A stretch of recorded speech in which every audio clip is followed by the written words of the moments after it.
95.9 FM Cleveland. We are in the building with a very, very special edition of Our Voices today. You know, most days we do not do a live broadcast on Fridays, but we have a special guest that called for us to do this. Yes, sir. All right? So in the building, in place of my normal co-host Eric King and Mr. Brooks, and we listen. I know y'all listening. Hopefully y'all enjoyed the show today. We have Mr. Big Squeeze from Squeeze Land, Ohio, in the jungle. What's going on, Squeeze? What's going on, Gio? How you doing? What's up, world? I'm all right, man. And also, we have a very special guest from Burtonville Car Development, Mr. Brandon Patterson. What's going on with you today? How's it going? Good morning, everybody. It's good to see you, man. And he's making his radio debut today. I am. The first, but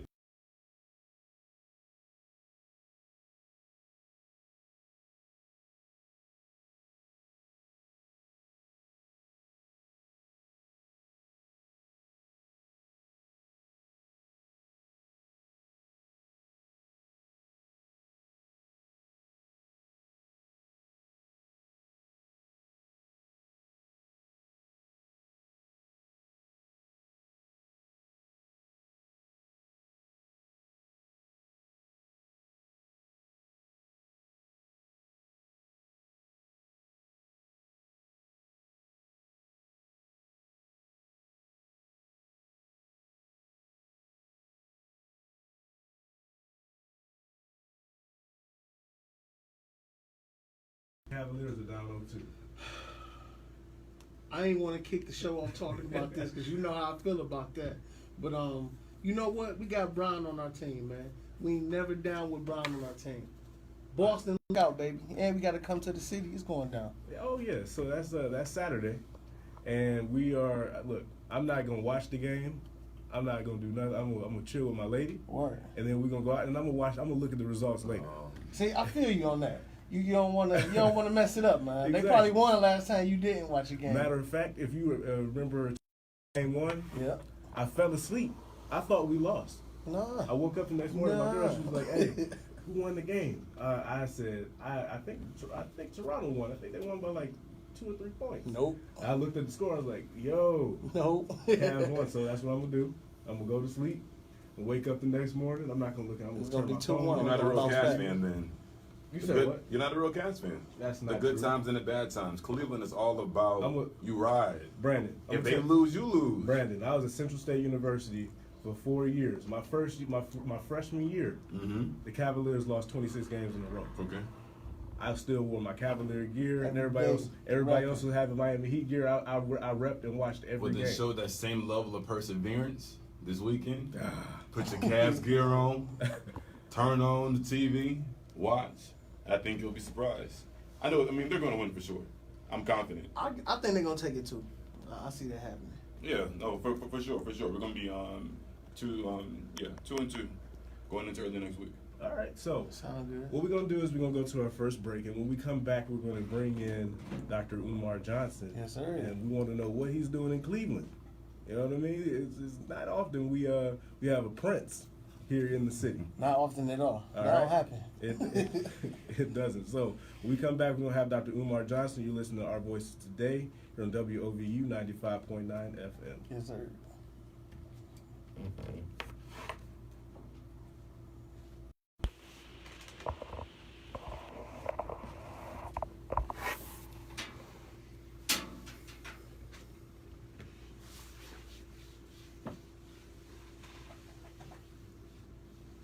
Sometimes I think there's a little bit of engineering going on with these professional sports championships and games. I You know, think so. because think I that's kind of sometimes. feel that. Put it like this: if Cleveland wins, then they told LeBron to lose them first two, because that was it. The first game or the second game, he took 8 shots. No, it's the first First game. Yeah. Come first on, game. man. The second game, he had like Who you 40. know take 8 shots? You know what I mean? There's definitely I his first definitely- year in Miami when they played Dallas. Yeah. I know he threw that. Yeah. He wasn't even shoot. He kept passing the ball. I knew he threw that. I said they told that man that if you don't lose this on purpose, you'll never win one. What you think about the way Philly went out? They wasn't ready. I fear Philly. Philly got a bad break, just like Toronto.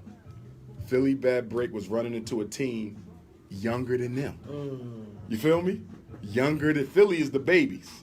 They ran into Boston, who was even younger than them. Yeah. And Toronto got a bad break because they got Cleveland. I fear Philly.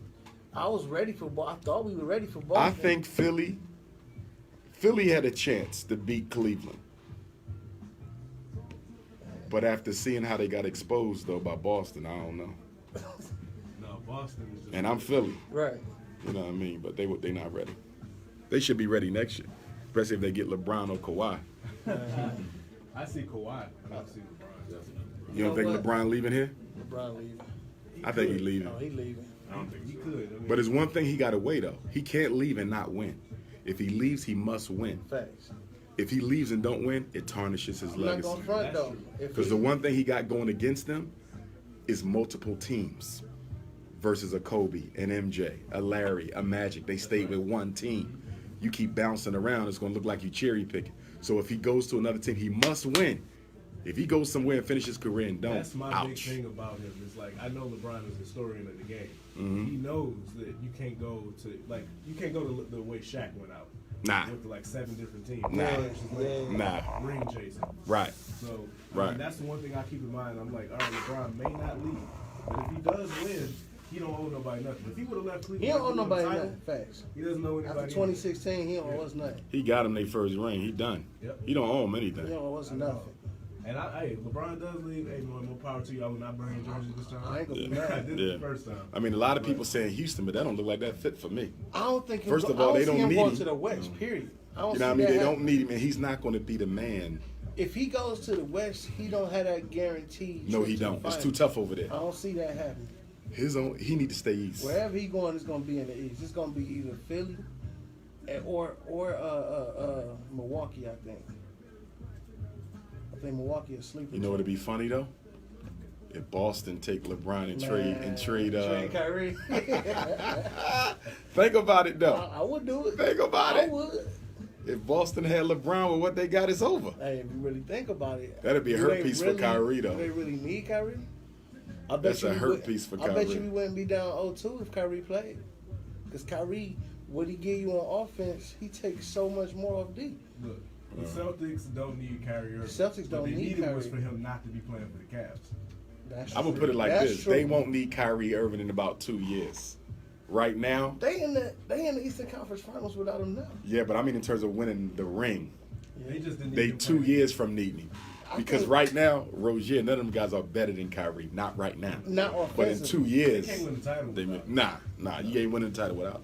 But I can see them getting LeBron and shipping Kyrie out. That'd be salty. That'd be crazy. But shit, they did it to Isaiah. Yeah. Boston cutthroat anyway. I'll do it. Have mastered the art of All right, so we got 30 seconds. Spider in the car. Squeeze, you wanna bring it in? Yeah. All right. Nothing. But some messages need to get through. Like making sure they're buckled up the whole ride, every time. I think he'll go to Philly though. Your child this. I ain't gonna doubt that. I really not. He likes Ben Simmons, so But that's they're the same guy. Learn more They're the same Yeah, guy. but Ben can't shoot Ben though. can't shoot. Exactly. Facts. All right, let's bring it in.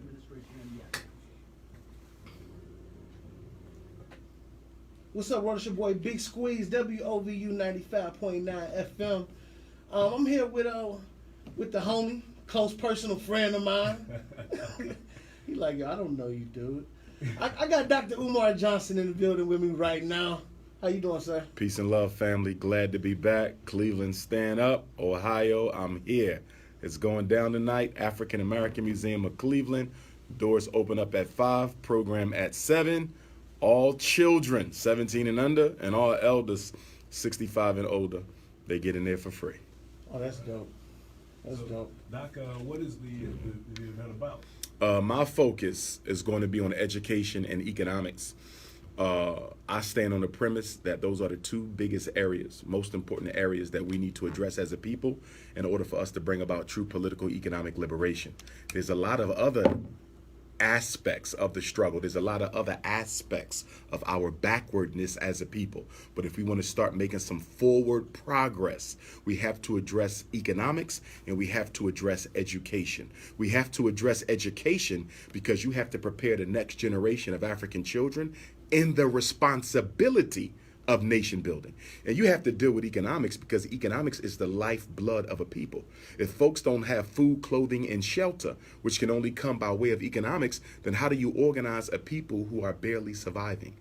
You see, another thing we need to recognize, one of the reasons why we don't have the type of loyalty that we want from our own community, our own brothers and sisters, is because economically we cannot provide them with opportunities. See, for the Chinese child, it's easy to be loyal to the Chinese community. For the Jewish child, it's easy to be loyal to the Jewish community. For the East Indian child, it's easy to be loyal to the East Indian community. Why is that? If I need a job, they're going to get me one. If I'm homeless, they're going to find me a place to live. If I'm naked, they're going to find me clothing. How often do you see a homeless European Jew?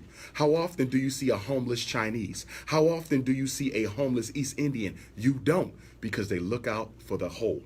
Whereas African people, we're selfish and we're only concerned about ourselves and maybe our children, and it goes that far. Most of us do not have a collectivist identity or a collectivist consciousness. Right on. So, good segue into that question goes into my next question.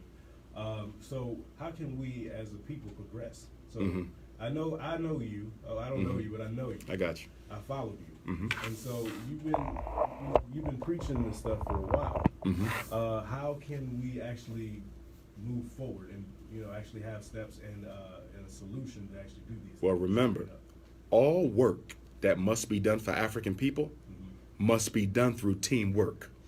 Okay? It takes the group to move the body forward.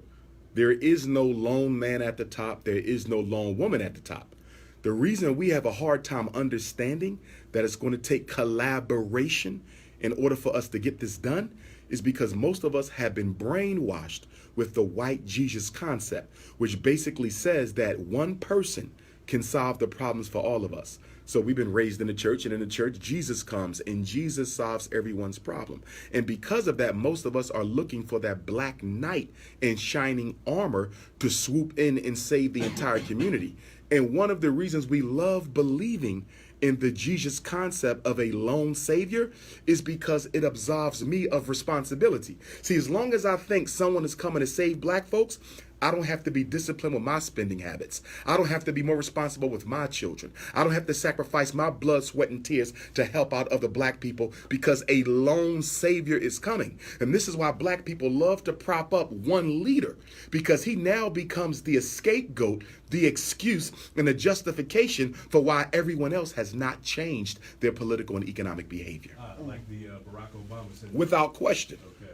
In fact, the reason white America was able to use Barack Hussein Obama against black America was because of that very mental imbalance that we have of looking for that lone savior. If we rejected this notion that one black man is going to save 40 million black folks, Obama could have never been as successful as he was, dismissing black people and stripping from us everything that our ancestors fought for the past 150 years and giving it to the LGBT community, the multicultural community, the feminist community, and even the immigrant community. See, there's something that a lot of Obama supporters don't want to admit, but it's factual, and that is this. Up until Barack Obama, 43 presidents prior, black people were the priority minority in this country since 1619. Every president, you were the priority minority. It doesn't mean they did anything for you. It doesn't mean that they were a supporter, but they had to address you one way or the other because you were the priority minority. Every president, every governor, every mayor had to decide where they stand on the black American issue.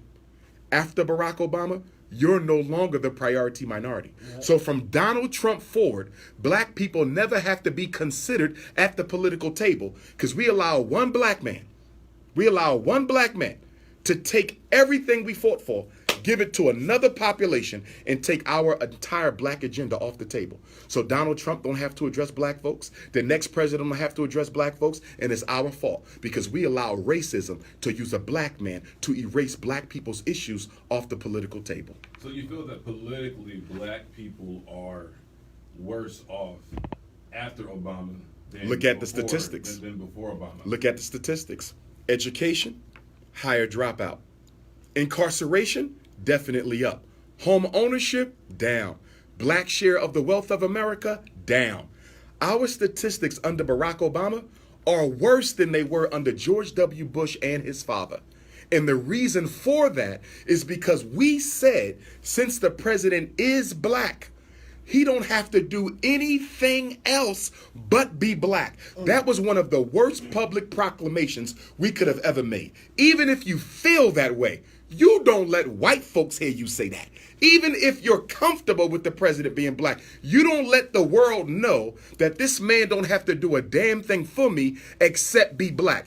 But because you said that, they rolled back the Civil Rights Bill. Because you said that, they rolled back the Voting Rights Act. Because you said that, the set-asides for black folks, the percentages of the contracts, our membership in the unions of America, they rolled back everything on black folks during the Obama years, and they did it because they know he would do nothing about it, and they knew we would say nothing about it.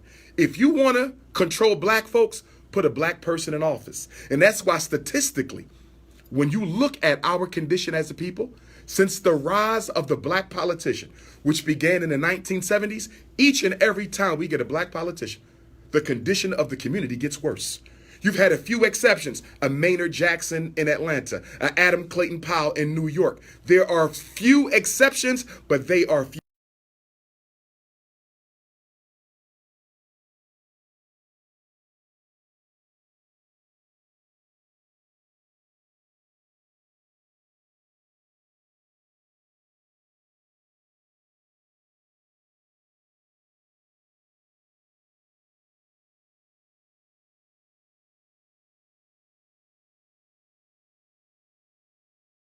Are using black Democrats like a ventriloquist. They're nothing but dummies on a string that get told what to do and how to get there. If we want to be effective politically, we divest from the political parties. We divest from the Republican. We divest from the Democrat. We divest from the Green Party, the Libertarians, and we all register as independents.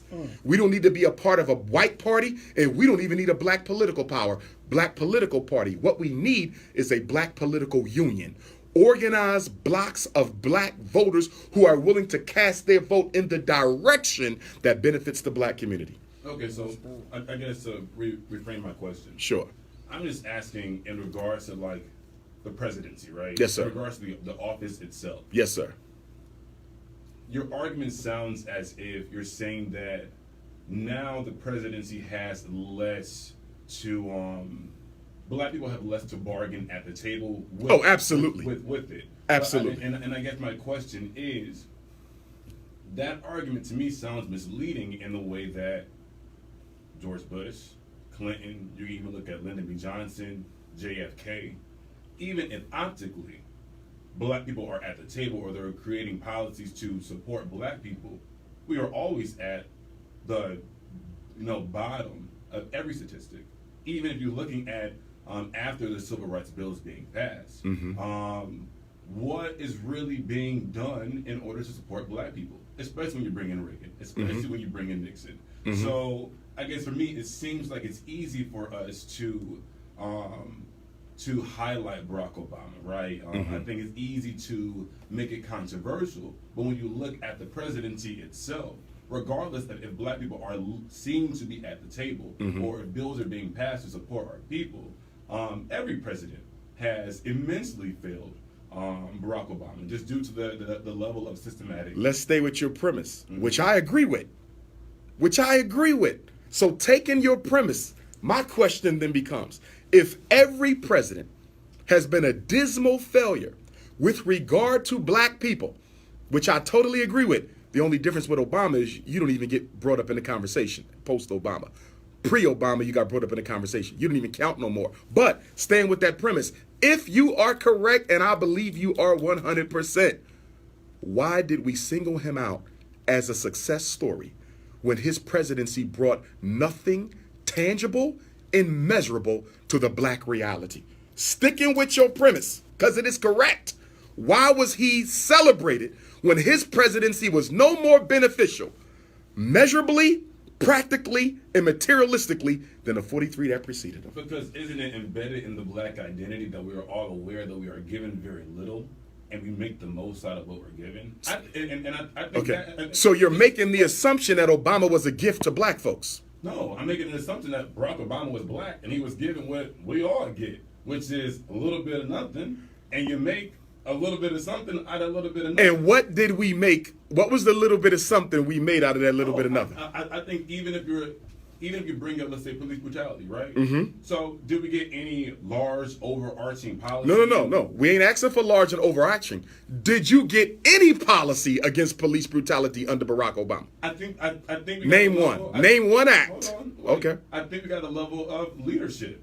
I think that one, if we're looking at policy, we're looking at the congressional, Congress, Senate. No. We're dealing with the executive branch. We ain't dealing with Congress. We're dealing with stay with the president. I'm saying policy, right? We're looking at legislation. Just but stay with the president. What did he introduce with regard to police brutality? Give me one bill. He introduced Eric Holder. He introduced No. Eric Holder was the attorney general who resigned from office because he did not agree with Obama's lackluster approach to police genocide. Holder quit because Obama was too weak on it. That's why Holder left. He said, you're not going to use me to be the scapegoat for why you're not doing anything about these innocent, defenseless black folks being murdered. So I'm asking you to give me. I'm asking you to give me a bill. And I'm asking you for that. And this is not me. No. We're not arguing, brother. We are conversating. Okay. You understand me? You're my brother. I got a question for But you. I want you to give me one bill. I don't care if it got. But I told you, I'm not looking at overarching policy. No, okay, so you're admitting. It's an overarching policy. Anything. No, it's not overarching. Okay, overarching. listen. through Okay, the system. yes or All right. wait a minute. Yes or no? Yes or no? Did Barack Obama introduce any legislation to hold police accountable for the innocent murder of black folks? Yes or no? No, he did not. Thank you. And- But he did introduce a law to protect police. And I'm trying to bring it down so we can. I want to continue this. I really do. Okay. So let me just jump in real quick. I got Sure. What do you think is the single most negative thing that's influencing our community? Like the single most thing that's stopping us from being great? I would say the biggest thing, I'm going to give you two, that keep black people checkmated in the quicksand of progress is number one, unsubstantiated hope or belief in a promise changed that never come. What was Obama's campaign slogan? Hope we can believe in. Change we can believe in. So Obama held you checkmated, handcuffed psychologically.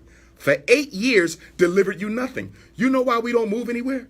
Because every president, every governor, every mayor, every state rep, every U.S. rep who comes into office, black or white, tells us, if you be patient, I'm working for you, black folks. And we believe it. And then their 8 years is up. Someone else come in and say the same thing. So we've been waiting and hoping since 1968, the year they killed King. Here we are over 60 years later. Excuse me, this is the 50th anniversary, mind you. This is the 50th anniversary. This last month was the 50th anniversary of King's assassination. And because of that empty hope, we don't get anywhere because we keep on waiting for an external force to deliver change. That's number one. The other part is the self-hatred. The only thing that hate black people more than white people are other black people. Man.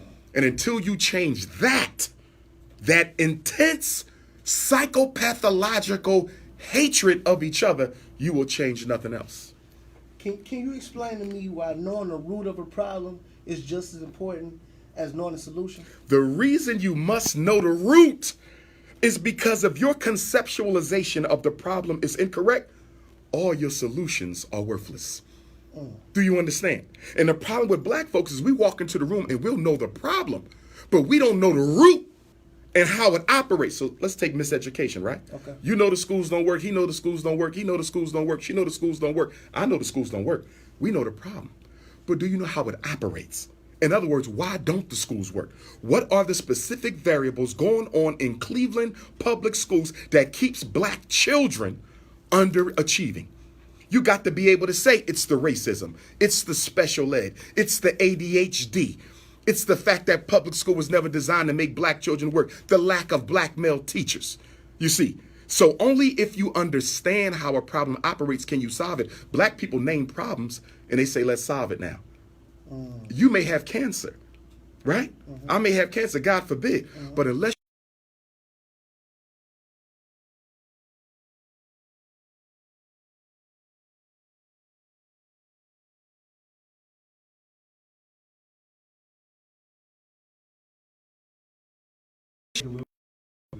This is real good. Brand, I see Brandon over there. He got Brandon sharp. I like Brandon. He's sharp. Hey, that's why he's here. That's why he's here. So He's sharp. Keep it locked in here on W.O.V.U 95.9 here on Our Voices Today. We got Dr. Umar Johnson in the studio, Big Squeeze and Brandon Patterson from BBC. We'll be right back. Word up. Woo. That was Man. funny. But see, the thing is, I don't want another black president because we're going to go to sleep again. With oppressed people, I don't care if they're black, white, or purple, you never give oppressed people the belief that something other than themselves are going to change their reality. You never want them looking outside because the essence of oppression is believing something outside got to save you. We a $1 trillion economy, richest group of blacks on the planet. Last year, we spent $9 billion on perm. Black women could revolutionize black America by sacrificing their perm dollars. We spent $4 billion on liquor. Black men could revolutionize black America with the liquor budget. We spent $2 billion on Air Jordan. In other words, all we have to do is pick one item that we're hyper addicted to, sacrifice that money, and you could transform black America. We want freedom, but we don't want to pay for it. And freedom is the most expensive thing you can get because not only will you have to pay for it, you may have to pay with your life. And we're not ready. The last poet said it best when they said niggas are scared of revolution. Hey, you made an incredible point about like how the church is the center of the black community and We got to talk about the churches. the bank. Are we gonna wait? I'll wait till we get back on the air for that Yes. one, man. I got you on that. In fact, the church is in many respects a de facto bank. The church is a bank because the money that should be going into banks is going into wait till we get back on churches. the air. Don't answer that one. It's okay. Yeah. You see what I'm saying? So Definitely. instead of investing in our future, we're investing in our death because the purpose of church is to prepare you for heaven. So anytime you give money to the pastor, you are investing in your death. Why in the hell are we spending billions of dollars for death preparation? We should be spending billions of dollars for life preparation. That's crazy. What's something Dr. Umar had to stop doing in order to keep the movement moving? Phew. Like you didn't necessarily want to stop doing it, but you just decided, yo, I can't do this any longer. See, I never really, I'm an old fashioned type of a brother, so I never partied. Okay. I never really smoked. Okay. I never drank. Okay. I was never a club, you know. So I had one blunt my whole life in Jamaica with my Rasta brothers. I drink some red wine from time to time, but I don't really have any quirks. You know, I'm just an old fashioned dude. I'm the type of brother stay in the house for a month straight. As long as I got something to eat, Just chilling. you know what I mean? Read my books. Like, it don't take much to keep my attention. So I never had to give up hanging on a corner, smoking with the brothers. It just was never part of who I was. Word up. Yeah. I'm with that. That's how I am. Right, that's really Yeah. I am. I've never tasted a drink in my life. Uh, I chill out. I'm here at the radio station all the time. yes, sir. Yes, sir. That's what I do. They keep you alive, too, because think about how many brothers we lost because they was involved in something. So, we going back? No. What type of music? What type of music, Dr. Umar? I'm Meek Mill. We from the same block in North Philly. I was gonna ask you something about Meek Mill. 18th Street. We gonna So- talk on that. I didn't know him personally. He was Right. good friends with my younger brother. But I remember him being in the house playing video games and all that. Oh, word? Yeah. That's dope. But Meek Mill right now is who I listen to the most. But largely, I'm an old school guy. Naughty by Nature first album, the Tupac albums, you know, Yeah, EPMD, Big Daddy Kane, Coogee Rap, So you 80s. KRS, yeah. Late 80s, early I listen 90s. to the old stuff, man. This Word. mumble rap, I can't do it. Oh man, that's terrible. Skinny jeans, butt Terrible. hanging out, I can't do it, man. Bro, I can't even understand what they're saying. Like I hate mumble rap. That's terrible to me. You got radio all day today? After you guys, I got 93 FM at Oh, 12:30. Yeah, WZAK? Yeah. Yeah, salute to them. Yeah, we're the new station on the block. Okay. Yeah, we just been here since. Oh, that's Chris and Nephew playing, ain't it? You got it? Stay prop on it. Yeah. Oh yeah. Got a rough Philly. That's why I knew you was coming soon. Yes, sir. Yes, sir. Throw a song with you on there. Let me see. Y'all got some questions while I'm on break? While we on commercial? You got 1 minute, guys. We got 1 minute before we go back. Let's see what they saying. Hit the school system. We got to hit the school We're system. gonna hit the school system. We're gonna hit the churches. And I got a few other topics. You can hit Kanye Oh, I got with that. slavery of choice. I got that right here. I got a list for you. Okay. Yeah. Okay.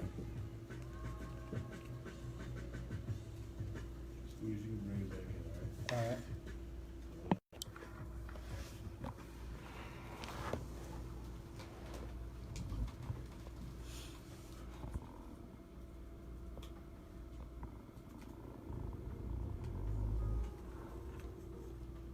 We back, W.O.V.U 95.9 FM, Our Voices Today. We here right now with the Honorable Dr. Umar Johnson. Back to our discussion, we were talking some good stuff before we went to commercial break. I got you. And I just want to pick up where we left off, basically. Yes, sir. Okay, so I want to ask you a question about the churches. You know, you made a good point a while back. I heard you speaking. You said that the church is the center of the black community, while the bank is the center of the white community. Exactly. What do you think? How does that affect us? Well, number one, coming out of a legacy of slavery, we were never taught the importance of economic stability. We had always been reared with these false negative conceptions such as money is the root of all evil, and a camel will go through the eye of a needle before a rich man goes to heaven. So for many black people, we have demonized and pathologized money. And if you demonize and pathologize money, then not having any money to some extent is viewed as a virtue and a blessing. You know, the meek shall inherit the earth. The poor shall get into heaven. So when you look at the way that money is taught in the black community, it teaches you that money is evil, that if you are rich, you necessarily did something wrong to get there. And if you're broke, you're somehow blessed by God to not have nothing. And we have to change those types of beliefs because they feed the disastrous types of spending habits that black people engage in. If you think being broke is a blessing, why would I save? Why would I plan for the next generation? If my whole life is about getting into heaven, what difference does it make if I save any money or not? So we have been oriented towards finance in a very dysfunctional way that benefits the church. Because if I keep on making people think that not having any money is a blessing, and that's the behavior that God wants you to adopt, then guess what? They'll just bring all the money to me. And the problem with the black church is not what they teach. I don't have a problem with the Bible. I don't have a problem with the Quran, because when I speak of church, I'm speaking of all black religious institutions. Right. My problem is with what they don't do with the money that they get. Listen, we give the black church no less than $14 million every Sunday, nationally. $14 million every Sunday, nationally. With that type of money, why doesn't the church have a hospital? Is there a black church with a hospital? Is there a black church with a clinic that they finance, not with a grant from the Food and Drug Administration? Where's the black church with the bank? Where's the black church with the supermarket? Where's the black church with the factory? Where's the black church with the distribution network? They keep talking about why black men don't go to church. They're trying to find out why we can't get more brothers in church. I'll tell you why. Because there's no jobs in church. The number one responsibility of a black man is to provide for his family. And if you can't help me provide, why would I be bothered with you? If you want more black men in the church, then make church functional. And in order to make church functional, the first function is to help black men get jobs so they can stay the hell out of jail. A lot of today's youth, we appear to we got like champagne dreams on like a 40-ounce budget. Got any advice for that? Well, number one, black youth have been socialized to be extremely materialistic. This is the fault of their parents. This is the fault of the larger black community. Even when you look at the black church, the average black pastor is extremely materialistic. Extremely. Oh, yeah. They drive Benzes, they drive Bentleys, they live in multi-million-dollar homes, they wear Armani suits, alligator shoes. So how are you preaching to the meek when you yourself are not meek? So we have to recognize a black youth growing up in America today, they're taught to worship materialism. When I work in schools, I'm a school psychologist. So when I walk into a kindergarten classroom and I see a kid with the Rolex watch on at 6, Oh wow. 250 pair of Jordans, $250 pair of Jordans at 6, $200 pair of True Religion jeans at 6, he's being socialized to materialism. Yeah. And one of the biggest mistakes we're making in our community is we're socializing our children to materialism and to athletics. That's the other problem I have. Black boys are continuously being socialized to be physically active. That's exactly what slavery was. Estimating one's worth based on their physical output. That was slavery.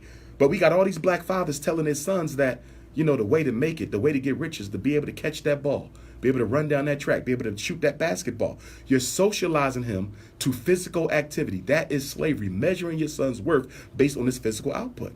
And then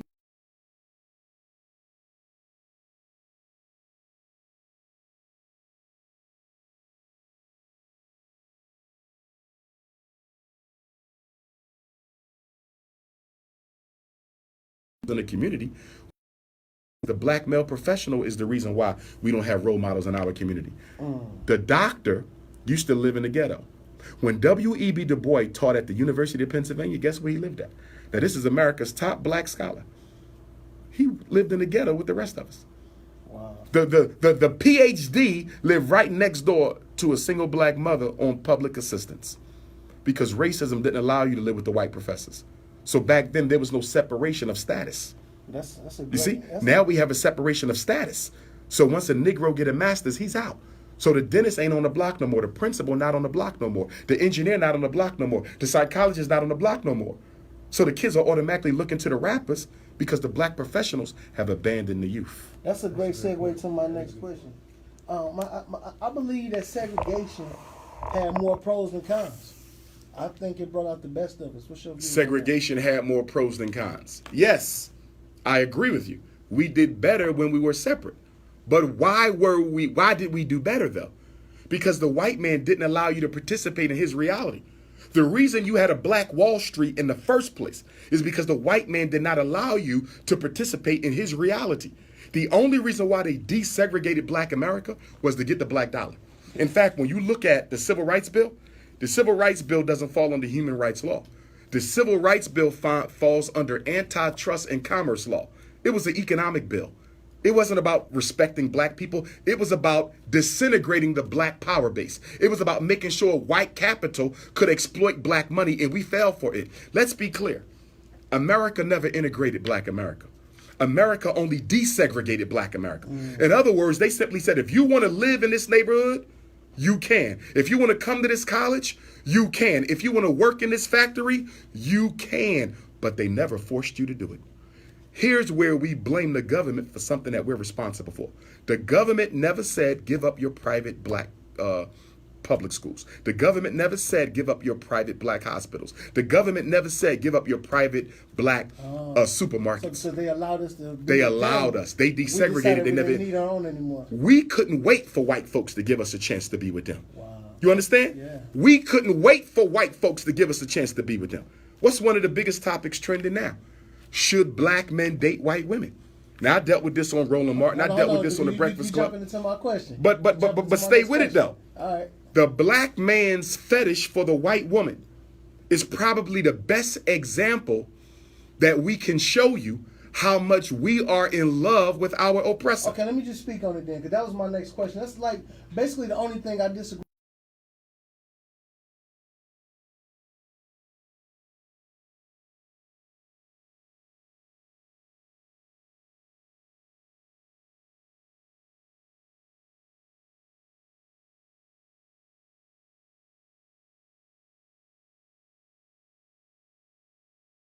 White woman is what makes the black man get rid of his inferiority complex. Now, I've never been committed to a white woman before. However, I would be lying if I said I'm not attracted to him. Well, first of all, you're a man. Human nature, you might see an attractive white woman. I've seen an attractive white woman. Said, damn, she built like a sister. She look all right. I'm not going to date her, and I'm not going to sleep with her because your political priorities determine your personal behavior. Okay, now explain to me why I'm wrong because I'm sleeping with her. I'll tell you why. Because she belongs to the race that has oppressed your race for well over 400 years. Why do I want to sleep, marry, cohabitate, or bring children in this world with a member of the race that is responsible for my people's place in this planet? So if I'm pro-black, am I anti-white? No. Being pro-black has nothing to do with being anti-white. But the reason people think that when you're pro-black, you're anti-white is because white nationalism includes racism and bigotry. When a white person says, I'm a white nationalist, an aspect of white ideology dictates that if you for white, you hate black. White nationalism is a racist ideology. Pan-African nationalism isn't racist at all. We say the white man can do whatever he want to do, but we're going to do what's best for us. We say African family first. It is the ultimate contradiction for a black man to say, I am for my people, Childish Gambino included. Childish Gambino, I don't give a damn how many videos you make about racism in America. When you're done making that video, you take your ass home to a white woman, and that's who you sleep with. So you're not loyal to us. You're not committed to us. You are faking the funk. A real black man will be with a black woman. That's period, point blank, in the story. I seen him say that he couldn't be with a white woman. What you mean he couldn't be with?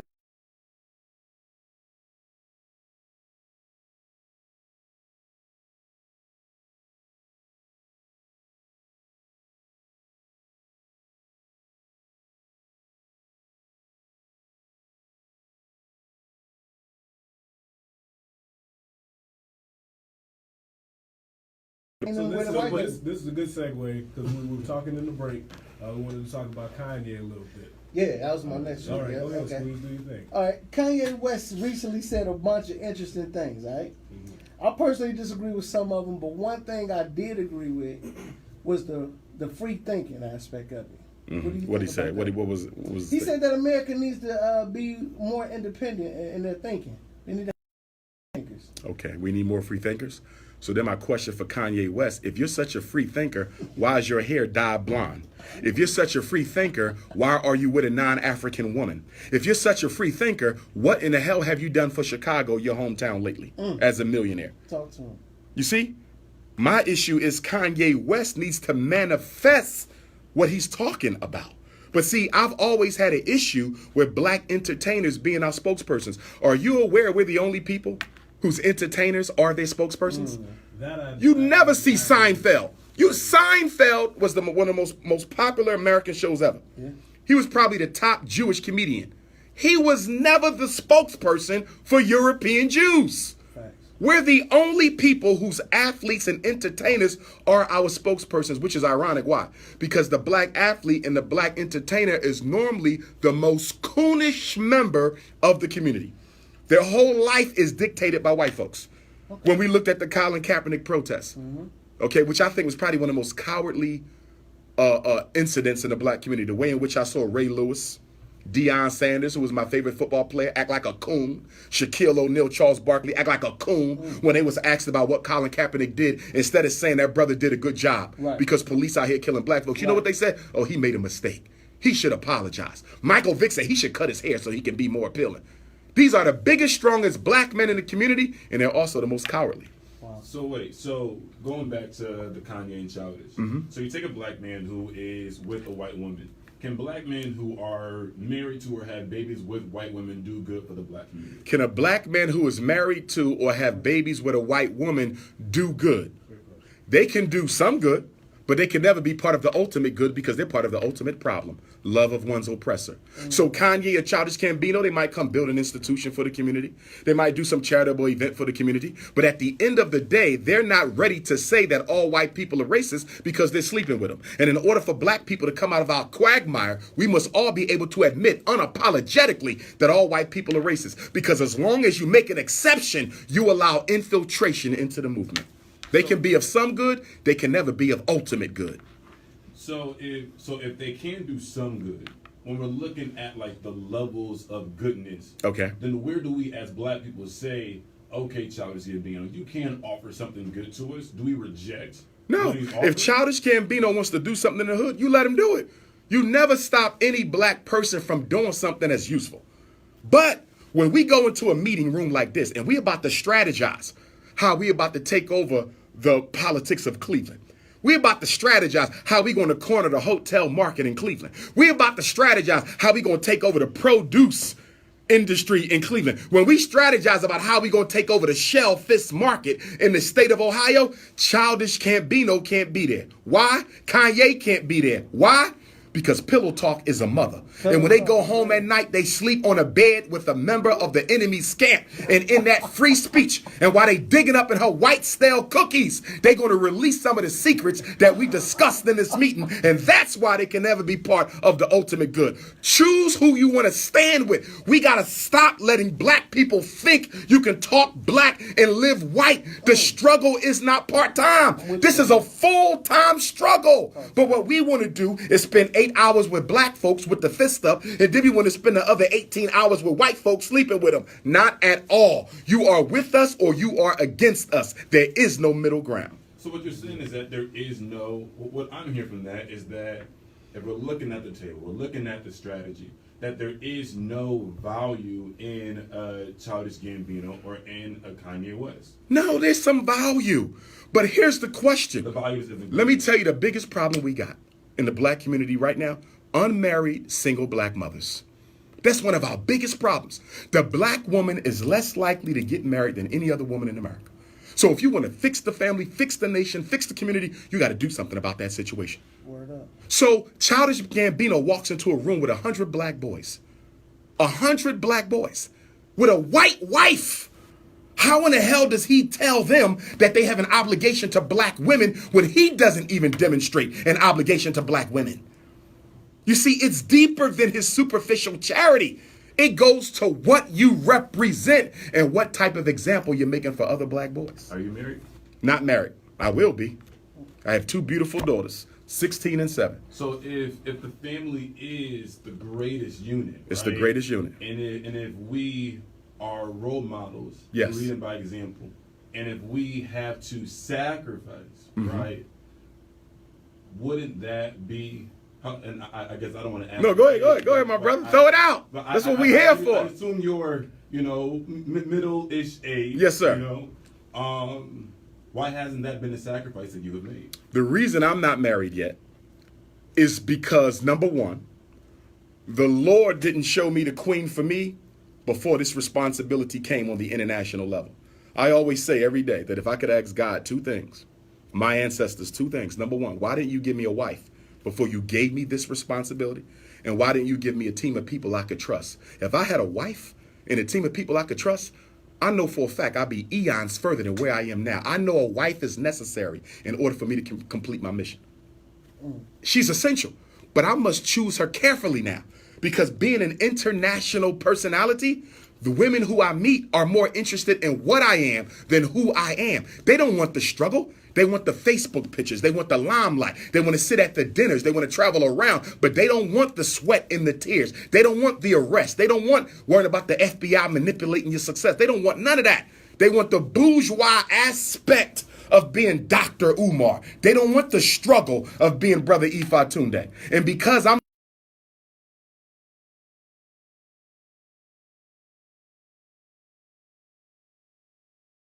will not rush it. I will not rush it. But isn't that the same argument that a Kanye West would state? No, because Kanye is married to a non-African cracker. Okay? He has committed himself to a woman who ain't black. And hear me out. Obviously, I do not know Kanye. I'm not in. You know Kim Kardashian, don't you? Do you know who Kim Kardashian What is? I'm saying is that. All right, then. Thinking of a Kanye West, I would assume that he would make a similar argument of the fact that the people who he, attract. I think a lot of black men say that, oh, I got this money, I got these black women around me. I think that we Brother, always I'm a try to get PhD. people- I work with white women every day. I went to school with them. White women are very attracted to me. Yes, they are. I even get emails from white women saying, I wish you would consider because I would love to be your queen. You understand? But because I'm loyal to black women, there's no way I'm getting into bed with her, and there's no way she getting into bed with me. I get what you're saying. Political principles dictate personal This is behavior. topic. No, I follow you. I follow you. I got a question. But I need you to be clear that your politics dictate your behavior. Unless you're a hypocrite. Right. Your politics, if you saw me with a white girl 10 years from now, I'm telling you right now, you call me a coon on the spot. Because there's no way you could have been talking what you talked in Cleveland 10 years ago and end up with a white girl now. Listen to this. The situation does not make you. It only reveals who you were to yourself all along. If you ever see me with a cracker, you know I was jiving you this whole time. So before we go on any more questions, let's take a break. We'll be right back here on Our Voices Today. This is one of the... This is dope. This is dope. Brothers and sisters, Dr. Umar Johnson will be at the African American Museum in Cleveland tonight. Come on out. The doors open up at 5, all children free, and we're going to deal with the economics and education of extermination. So with that being said, we're going to take our final break, and we'll be right back with Our Voices Today. Ooh-wee. All right. Man. What questions y'all got going through the break? I got my Facebook. You got my page. I got my page. Oh, man. Yes, indeed. Dr. Umar, this is Jeremy Boone. Peace and love, brother Jeremy. How we doing there? I'm good, man. I'm a big fan of Good you. Garvey Day, too. He hosts our sports show here at W.O.V.U. Okay. Fourth and Inches, and he had a question or two to ask. Oh, sure. So yeah, I'm really I'm gonna ask one sports question. And No doubt. Question about my family, my daughter. Okay. I didn't know you had 2 daughters. So 2 daughters, brother. No sons. So yeah, man. Yes, sir. Mooney Miles, man. No doubt. Blessed to be here with Dr. Umar, man. Word up. So yeah, man. Yes. Well, they said, why is it so hard? Why is it so hard for high-level brothers from various fields to get together and build? Because the educated brothers are more interested in being integrated into the white man's power structure. They're not trying to build anything separate. Negroes are lazy. We want things easy. Why we ain't got no black hospital with all the poor health care we get? Because these black doctors don't want to build no independent nothing. Why we ain't got no independent black schools? We got a couple, but not as many as we need with all these black educators out here. Because all we want to do is cherry pick the white man's reality and then complain about it when it doesn't suit our purposes. Pan-Africanism can be summed up in one phrase. I don't care what the white man got. I don't care what the Chinese man got. I don't care what the Jew got, the Arab, the East Indian, or the Native American. I want my own. Our own. You being from Philly, give me your thoughts on Meek Mills and Bill Cosby. Well, Bill Cosby was set up, but that's also an example for black men to stay away from white women. Those white women set that man up, and a power structure used them. If Bill Cosby wasn't addicted to white coochie, his ass wouldn't have got lynched. But at the same time, I feel sorry for him because being 80 years old and about to go to jail, I know that's weighing on that brother, and I just hope he's strong enough to withstand all that because I'm afraid that the psychological trauma of it may take him out, man. And did you hear what the white woman said? They said, we don't care if he die in jail. These the same women who was sleeping with him. We don't see because we fail to recognize that the white woman you sleeping with is still a racist. She's still a racist. And as far as the Meek Mill situation, I'm glad he's out. Him and Jay about to do a documentary on the prison system. I just want Meek to stay sharp because it looks like they're using the power structure. Robert Kraft, owner of the Patriots, and all these white celebrities gathering around Meek Mill. Well, wait a minute. Mass incarceration has been a problem for a long time. Why Mill not to be co-opted by the white power structure? Because to me, it looks like they're trying to keep him from the brothers on the street so he can't be a part of a true criminal justice revolution. So do you think Bill Cosby isn't guilty? I believe Bill Cosby may be guilty of some of the things that they claim. He's not guilty of all of those things. Most of it is lies. In fact, one of them even lied under oath. Another one was even caught. A woman testified that she told her that if you falsely accuse a celebrity, you can get rich quick. Here's the question you got to ask yourself. Why does it benefit a white woman? to wait 15, 40, in some cases 50 years to snitch on a black male celebrity. You benefit from white privilege. He suffers from white racism. You could have destroyed Bill Cosby in his prime, and you waited 40 years to tell on him. Give me a break. Give me a break. They crushed Bill Cosby because he wanted to buy NBC. That's what that was about. But there you go, white coochie. Can't leave it alone.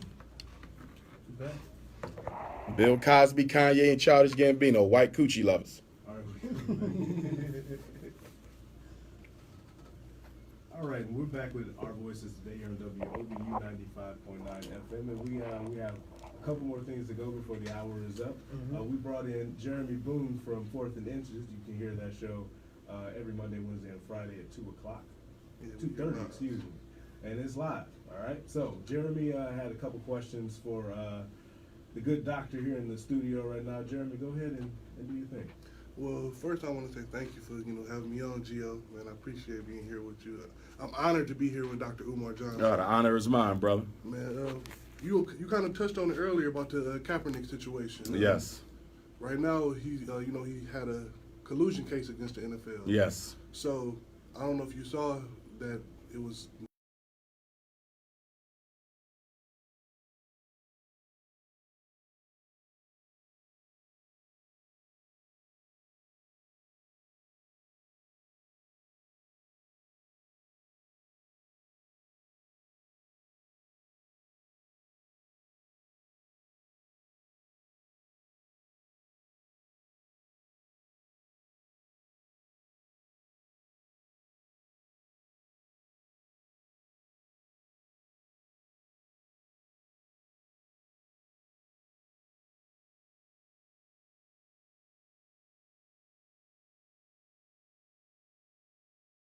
Meek's case wasn't really about Bill Cosby. It was about any rich black man who think he's going to buy any major institution in America. Kaepernick's case was about any black athlete thinking you're stronger than the system of the NFL and NBA yourself. It exposes the myth of the strong black athlete. There is no strong black athlete. All of them are in bed with the white power structure. Whoever makes it can take it. Okay. My next question I have for you is about my daughter. You told me you had 2 daughters yourself. Yes. And basically, in the inner city community, we had a problem with single moms, like you said. Yes. Single moms having multiple child fathers. Yes. And me raising a daughter, and and seeing, and she growing up seeing these things with women having multiple fathers. So it's just like it's common, like it's embedded in them. They see it. So it's something that they all automatically think is right. How can I teach my daughter like these things aren't right? I'm raising a queen, a princess. The 2 most important things that a father can do is, number 1, give their daughter the example of how a black man is supposed to treat them, so when she becomes an adult, she has a standard that she'll never depart from. And number 2, to make sure your daughter has supreme self-confidence by constantly reassuring her, constantly telling her how much you love her, constantly spending time with her, constantly letting her know that you might have made a mistake this time, but you can correct it tomorrow. If we give our daughter supreme self-confidence and the example of what a black man is supposed to be, those 2 things in and of itself will serve as a protector against her ever falling game to the hustle of any brother who don't have good intentions for her. We have to be the example. It's not what we tell them, it's what we show them. We have to show our daughters that they are queens. We can't just tell them that they are queens. But the reason why we have so many girls having babies as teenagers is because their father wasn't there to do that for them. Teenage pregnancy is not about sex. Teenage pregnancy is about fatherlessness. Teenage pregnancy is about girls who still craves the father's validation. Every girl needs their father to put them on a pedestal. And when the father's not there to put the girl on the pedestal, she will find any Negro to do what daddy never did. That's deep, man. All right, so big squeeze. You got the last word before we go out. It's got a few quick questions, man. I want to touch on these. A few months ago, you were faced with some fines for, the lack of a psychology license. Can you speak on that? Yes, sir. January the 8th, I had to stand trial, state of Pennsylvania, before the State Board of Psychology. I was accused of practicing psychology without a license. The accusation didn't come directly from the state, even though the case came from the state. It was coons, Negroes in the black community, jealous persons who don't have my credentials and who are jealous of my standing within the black consciousness movement, who continue to send letters of petition and condemnation to the state. Well, let me tell you what happened. So about 2 weeks ago, I received the order from the hearing officer. Her order was to dismiss the case because it was frivolous. It was unfounded. But she don't have the final say. Guess who has the final say? The State Board of Psychology, who were not present at the hearing. So even though the hearing officer said Dr. Umar Johnson is not guilty, guess what? They can still say I'm guilty, so I'm waiting for the final decision from the State Board of Psychology. So what would that mean for you? It means I would never be able to earn my license, which doesn't really bother me because most of my work is in the schools with children. So you say, well, Doc, if you had your license, what could you do that you're not doing now? I could work privately with adults, and I could bill the insurance for the fee. I can work privately with adults anyway as a life coach. You follow me? So it really don't hurt what I'm trying to do. We're running a long time, so I got one last question. Sure. I see the situation with Mr. Boyce Watkins and with Mr. Tariq Nasheed in the situation. Do you want to speak on that? I don't want to get you too high. No. I ain't got no problem with them. I just don't want my name coming out their mouth. You know, I don't speak on nobody. You've never heard me disrespect or speak on anybody. Even if I think you're a fraud, I don't speak on you. Those situations came about because they spoke on me in a negative way. I mind my business. Anytime you ever see me have beef, it's because somebody is speaking on me in a negative way. Listen, do your hustle. I'm not bothering y'all brothers. Do your hustle. Do you regret doing Hidden Colors? I don't regret it. Why? Because positive information for the people is positive information for the people. Do you think the people see you as a fraud now? How they gonna see me as a fraud? I've saved more black children than any person in America. I'm just saying because the accusations against you, you got Tariq saying the things he's saying, and you got. Well, he ain't got no credentials. Facts, but you got the situation with the the fees you just had to pay for the. But I won the case. I'm just saying, do you think in the eyes of the public, people look at you as a fraud? It depends. If they looking at the facts, how can you see me as a fraud? You follow me? Yeah, I see what you're saying. For sure. I'm the #1 black school psychologist in American history. If I died today or tomorrow, no name will go higher than mine in that. I've saved more black kids from prison, from special ed, from ADHD medicine. I've rescued more black parents. You understand? So if you look at my work, forget the YouTube, forget the Facebook, forget the Instagram. The problem is we live in a social network generation. And what they don't see don't count. But most of my work is not on social network because as a psychologist, your work is private. I can't run around and tell you I stopped them from committing suicide. I can't run around and tell you I saved them from getting a divorce. I can't run around and tell you that I stopped them from taking another brother's life. I can't tell you that I'm the reason that kid over there went back to school. But if I go through my email right now, I can show you no less than 1,000.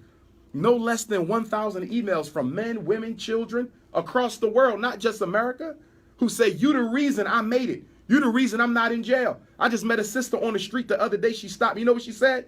I got my own daycare center. And guess why I got it? I watched one of your videos and you motivated me to do that.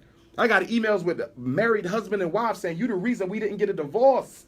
Well, I got little black boys texting me, Dr. Umar, I'm about to get my engineering degree in college.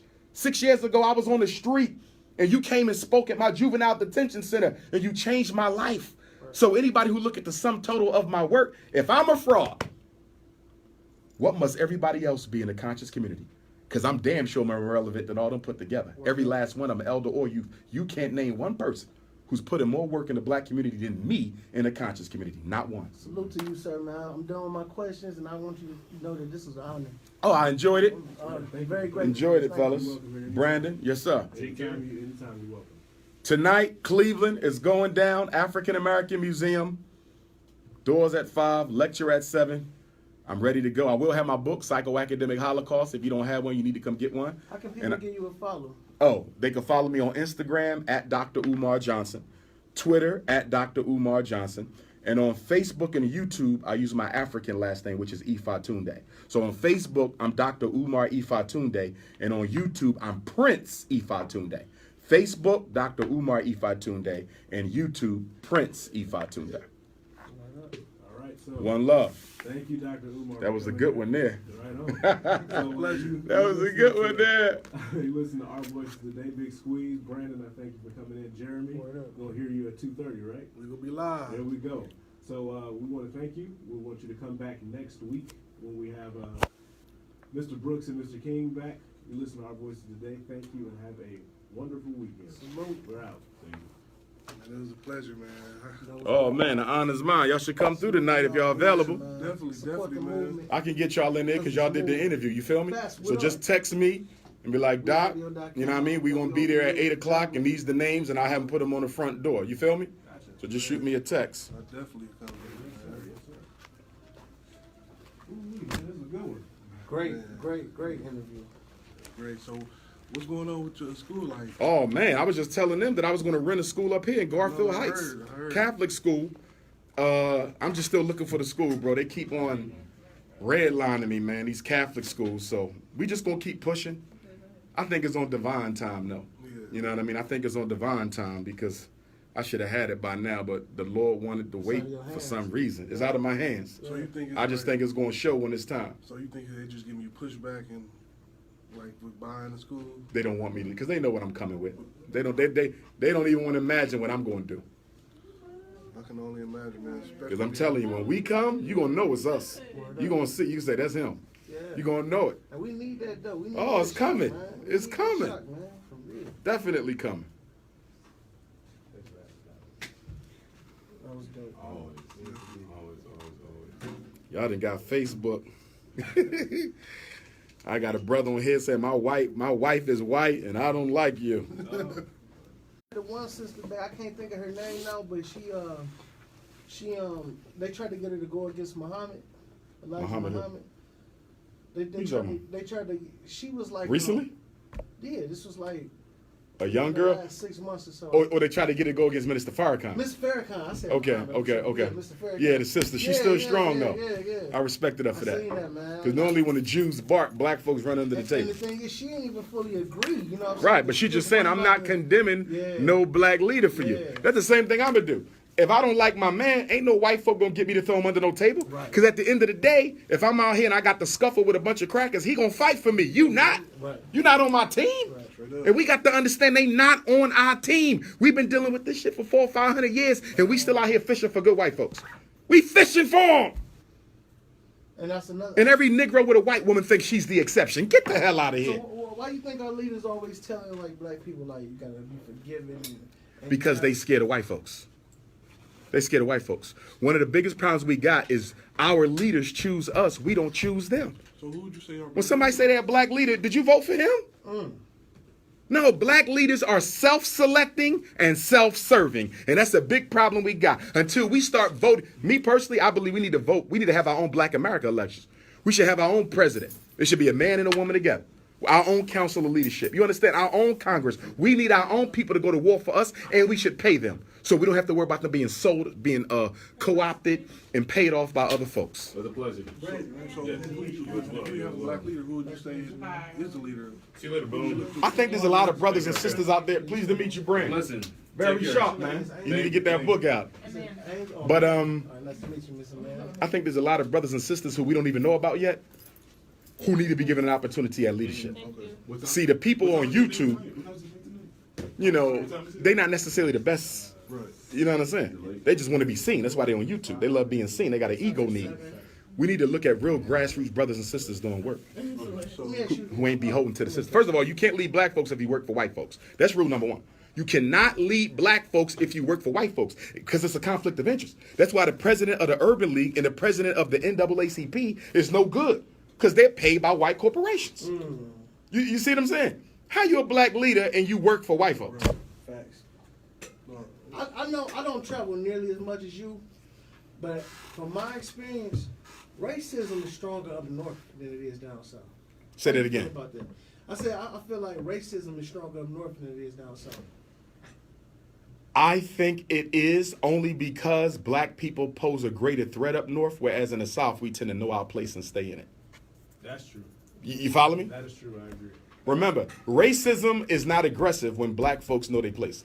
Racism only rears its ugly head when you dare to challenge the power structure and the status quo. If you don't challenge the power structure or the status quo, they don't come against you. It's only when you challenge the power structure and the status quo. That's why you hear black people say, our white folks treat us good. Because you ain't challenging their ass. You in your little ghetto corner and you stay there so white folks smile at you and pat you in the head and give out free chicken to your kids. You understand? But the minute you start saying, you know what? I don't want to stay in this box no more. I want to move over there. Not only do I want to move over there, I want to own that. Not only do I want to own that, I want my share of the city contracts. I want my share of the school district contracts. You understand? As long as you stay in your place, white folks will love you. But the minute you challenge the power structure and the status quo, racism will manifest itself as what it is. That's dope. That's very true. It's easy to get along with white folks when you're not challenging racism. That's when you know, when you with a white person, I always say that every white person has a little level of craziness that black people don't have. You'll see what happens with all white people when shit hits the fan. Oh my goodness. They form like Voltron. There's a different day. White folks have total unity of opinion on blacks. That's true. These black men with these white women, they would cry if they saw what those white women had to say about black folks when they were all white folks. First of all, I know brothers who got white girls. They tell me what they go through. One brother said, yeah, when she get mad at me, she start calling me the nigga. What? What? You mean to tell me you in a relationship with a white woman who will call you the N-word when she gets upset? I knew another brother, he dating a Puerto Rican, right? When a Puerto Rican get mad, she start calling them all kind of black dogs and black this and black that. It's in them. All white people share that consciousness. They just got to get mad enough to be honest about what they feel. That I agree with. You see? Get them mad. Get your white girlfriend mad enough and you will see the racist she really is. Right. Listen, I work with biracial kids all the time who I consider African. I don't call them biracial. They tell me how they mom, I should have never had a black child. I knew you would end up being just like them niggas in the street. To their own black son. I know this one black kid, his white mom dropped him off at the black grandmom because she was too ashamed to let her black parents know she had a baby with a black man. So with the Kaepernick, They no different than the rest of the crackers. No different. Oh, I seen it. I went to a HBCU that was in a white town, and I seen it all the time. You get the right white person mad, they be treating you the entire time. I was at the Democratic. No, I wasn't at the convention. I was at their office in Xenia, Ohio. I'll never forget it. Nicest ladies. They give you cookies and punch. But they got mad about somebody parking in the front of the building for something. Call the cops on your They called ass. the cops, and they were just like, "Y'all gotta go." Like That's right. Like the There was a white liberal 10 minutes ago. Whole bunch of 10 minutes ago, they was hands across America. It was, I mean, I was just like, damn, I can't believe this, the vitriol that's coming out of this woman's mouth. I can believe so with the Kaepernick, you know, you saying he's biracial. Yeah, but he black. He's black. I don't do biracial. If you got a black parent, you black. But you're still obligated to live by the code. And the code is, even though you got a white parent, you will not be making children with white folks. You understand? You black and you going to live the way we do. Ooh-wee, man, oh man. I can talk to you for like 30 hours. Now, you went to Central State. Did you ever go to the grave of Martin Delaney? Yes, I did. All right, because I was going to get on you. There's no way you can go to school in the city where, peace and love, black man, where the grandfather Pan-Africanism is buried and you ain't visit that grave. He has a house that's there. I didn't know that. Yeah. You can't visit the house, can you? No, you can't go in, but it's there. Is it a market there? Yeah. I didn't know about the house. Oh, yeah. It's down, it's literally maybe 10 minutes away from the school. Wow. Okay, I need to check that. Mm-hmm. Yeah, it's You know, he grew up in Chambersburg, PA, which is where I went to high school at.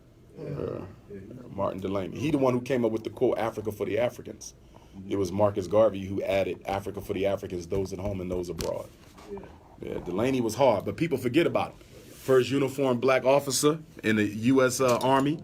First black man to be nominated for vice president of the United States, I believe he was. He was an author, inventor, one of the first Masons. Published the mystery paper out of Pittsburgh. The Masons take care of that house. Yeah, he was a Mason. Yeah, Delaney was hard. And him and Frederick Douglass co-edited the North Star, but they never tell you that. They just say it was Frederick Douglass. No, it was Delaney and Douglass. But they couldn't agree because Douglass was integrationist. Delaney was nationalist. So they split, and that's when Douglass renamed it North Star to the Frederick Douglass paper.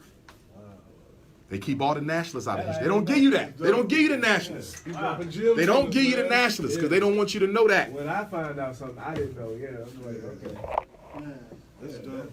man, I appreciate the interview. Oh, man, anytime. Anytime. Pleasure to meet you. One love, anytime. Yes, indeed. No doubt. Right on. Good to meet you. All right.